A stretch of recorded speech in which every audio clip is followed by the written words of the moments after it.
Namaste, friends. I'm going to keep it very short, but this conversation might save your life or the life of someone you love. You've heard the term love jihad. It's a word that triggers debates on TV channels every night. Some call it a conspiracy, others call it a war. But you know what? I'm not here to debate politics. I'm here to talk about fraud. Because if we strip away the politics, what would you have? I think you will see a pattern. A pattern of concealment, deception, and entrapment. See, it's like this. When you buy a car, you check the papers. When you rent a house, you do a police verification. So why, when it comes to the most important decision of your life, marriage, why do people often close their eyes?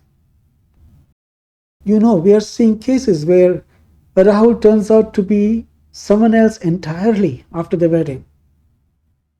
We see cases where a secular marriage turns out into a forced conversion camp. This isn't about hate. This is about due diligence. Today I'm giving you the alert protocol. How to spot the fraud before it is too late. It's like this. Love is blind, but marriage requires a 20/20 vision. The most common thread in these fraud cases is fake identity. He introduces himself as a modern liberal guy. I think sometimes they also wear a kalava, the sacred thread, on the wrist. You might see him celebrating Diwali with you. He seems perfect. But here's the test. Paperwork. It sounds unromantic, I know. But if you're planning a future with someone, I think you have the right to see their ID. Ask for their Aadhaar card, passport, or voter ID, and watch their reaction. The honest guys will be like, sure, here it is. The fraud? You'll get offended. Don't you trust me? Why are you bringing police into love? Or my wallet is lost?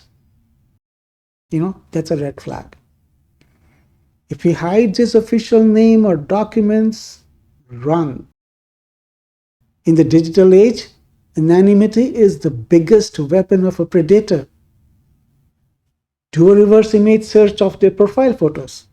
You can search on Google how to do that. Check if their family on social media actually exists or if it is just a bunch of bots. This I call the ultimate truth serum. In India, we have something called the Special Marriage Act, SMA, 1954. It's not a new law, but I think it's a beautiful law. It allows a Hindu and a Muslim or a Christian or a Sikh to marry without changing their religion. You stay you, he stays him. You sign a paper, done. The test. If he proposes marriage, tell him, I love you and I want to marry you under this Special Marriage Act. I will remain a Hindu or whatever your faith is, and you remain whatever you are. Watch the reaction carefully. The lover will say, okay, as long as we are together. The missionary, on the other hand, will panic. He will say, no, my parents won't accept it unless you convert. Or a nikah is the only way God accepts it.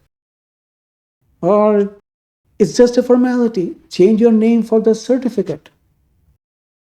Stop right there. If his love is conditional on you deleting your identity, it is not love. It is a recruitment drive. Marriage is a union of souls, not a merger of demographics. If the SMA is not good enough for him, I think he is not good enough for you. Fraudsters work like magicians. They use misdirection. The first step I've seen of any predator, whether it's a cult leader or a love scammer, is isolation. Does he tell you, your parents don't understand us? They are too old fashioned? Let's get married secretly first, then we will tell them. This is a trap. They want to cut your lifeline. They want to make sure that when things go wrong, and believe me, they will, you have no place to run back to. In many love jihad cases, the victim was convinced to leave her home or cut off her phone and move to a new city where she knew nobody except him. Once you are isolated, you are powerless. Always involve your family, even if they are angry. An angry father is better than a predator husband. Listen, India is a free country. You can love whom you want, but don't end up being a statistic.